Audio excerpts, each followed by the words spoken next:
যখন মুখে রুচি চলে যায় বা সর্দি কাশি হওয়ার পর খেতে ইচ্ছা না করে, তখন এই রেসিপিটা বানালে বেশ ভাত খাওয়া যায়। তো প্রথমে কি করব, কাঁচা লঙ্কা, রসুন আর পেঁয়াজের একটা পেস্ট বানিয়েছি।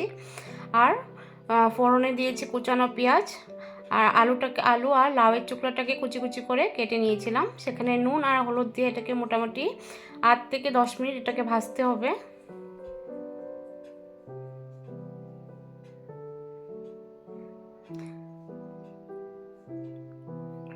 ভাজা ভাজা হয়ে গেলে সেখানে সেই মশলাটা দিয়ে দেব, রসুন, কাঁচা লঙ্কা আর পেঁয়াজের মশলাটা দিয়ে দেব।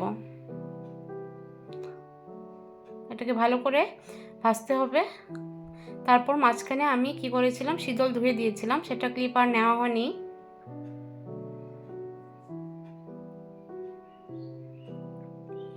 তো আর এখন আর আস্তে আস্তে কম আঁচে এটাকে ভাজতে হবে। যখন কাঁচা গন্ধ চলে যাবে, এটা গরম ভাতের সাথে খেতে খুব ভালো লাগে